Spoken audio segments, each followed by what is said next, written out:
Ito na nga, my love, ang ating biyahe sender of the night. This one was sent to us over at our Facebook page, DJ Lala Banderas. Huwag na natin patagalin pa bayahin.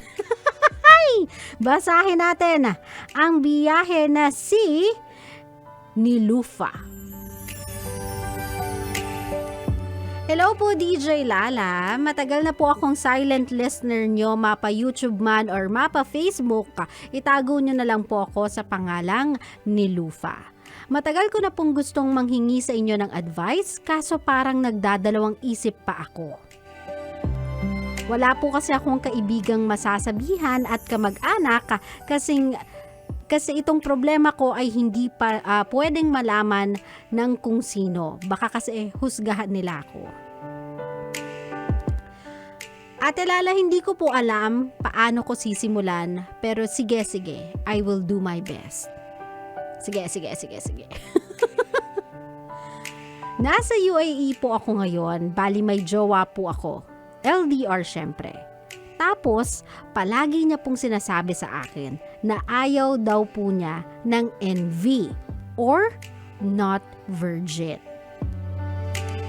Palagi niya po akong tinatanong kung virgin pa ba ako or kung may karanasan na ba ako. Tapos palagi ko pong sinasabi sa kanya na wala at virgin pa ako. Pero ganito yan, DJ Lala. Ganito po kasi yan. May nangyari po sa akin ng ex ko, 3 years na po yun ago. At hindi lubhaan kasi ganito yun. Pinilit niya ako, parang rape ba para sa akin. Tapos pagpasok niya, tinulak ko agad. So may posibilidad na virgin pa ako, 'di ba, DJ? Sa madaling salita po ay takot po ako na hiwalayan niya ako at lalong nahihiya ako na sa inyo ko pa pinabasa ito. So, sana po ay matulungan niyo ako.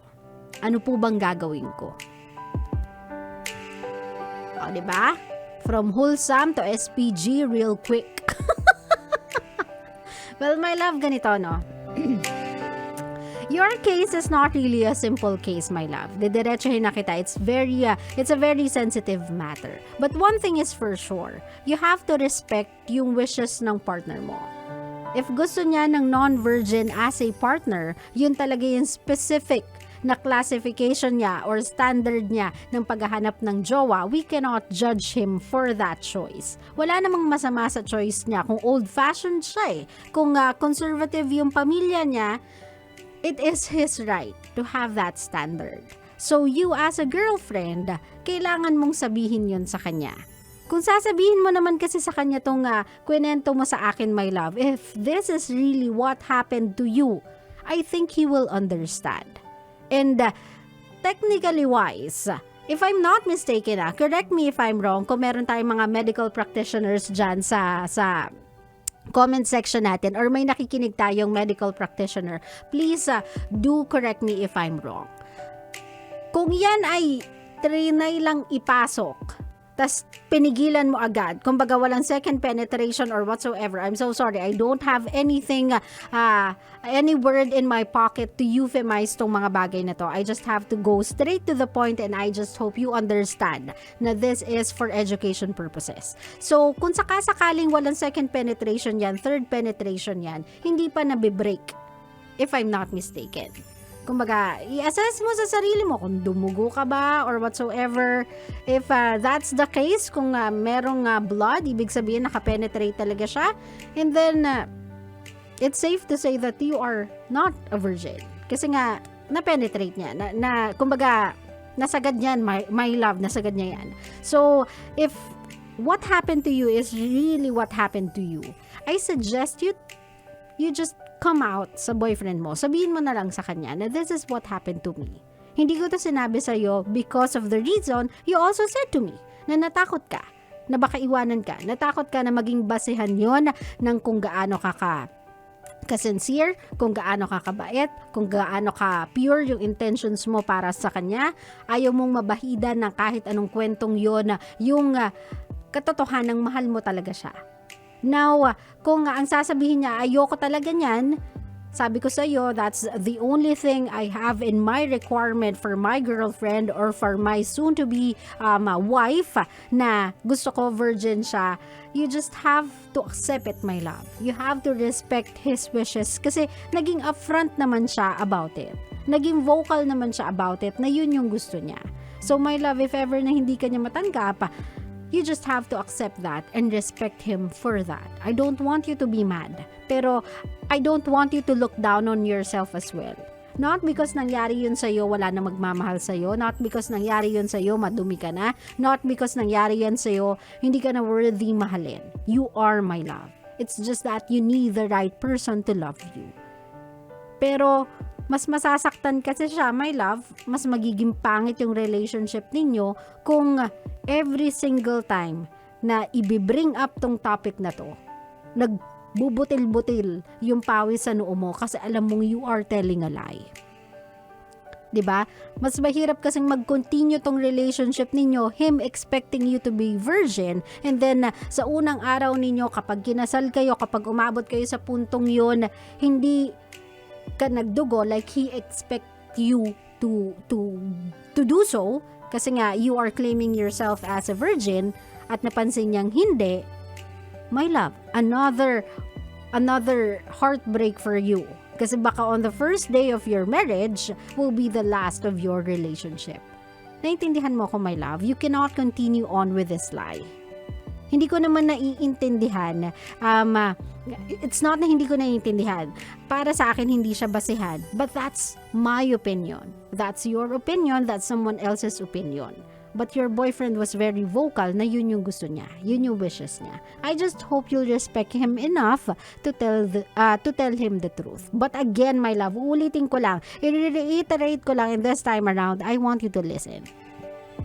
Na hindi porket hindi mo maibigay sa kanya kung ano yung hinihiling niya, tatanggapin mo na kung ano yung panghahamak na baka matanggap mo from him if he is that type of a person. If siya ay judger or siya ay manlait, manghamak ng tao, that is something you don't have to accept and you don't have to listen to. Naintindihan mo ko? Hindi basihan yung nangyari sa nakaraan, sa buong pagkatao mo na. Hindi yun yung definition of who you are. What happened to you was unfortunate.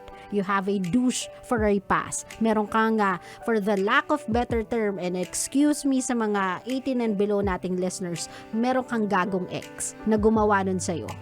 Pero that shouldn't define you as a person, as a woman. Siguro kung hindi ka man matanggap ng current partner mo because of your past, that's his problem. That's his decision. Be on his way. Pero that should never define kung sino ka as a tao. Naintindihan mo ko, my love? I know it's gonna hurt. I know it's gonna be scary. I know na kung go south man tong usapan ninyong dalawa, you'll be, sabihin natin, lonely for a few months. Pero ganun talaga yun, my love.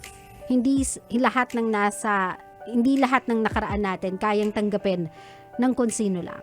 May tamang tao lang talagang darating sa buhay natin na tatanggap sa atin for whatever it is na nangyari sa atin, for whoever we are right now because of what happened to us. And that person will be the right person to take us to the altar and to be our lifetime partner. Naintindihan mo ko, my love? Claro? Claro.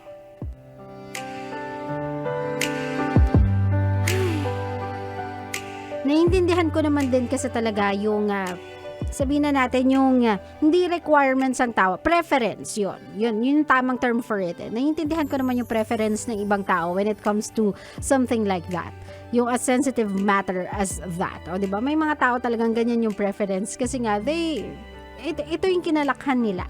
Kumbaga, hindi sila old-fashioned, hindi lang sila basta old-fashioned, hindi lang sila old school or conservative. It's just how they want their relationship to happen. Yun lang siguro yung gusto nila sa magiging karelasyon nila, and there's nothing wrong with that. It's just that nagiging mali lang kapag yung isang tao tinatry ipilit yung sarili niya kahit mali na. Nagiging mahirap lang siya kapag may isang taong nagsisinungaling para gawing tama ang nagsimula ng isang mali. Naintindihan niyo ako, my love?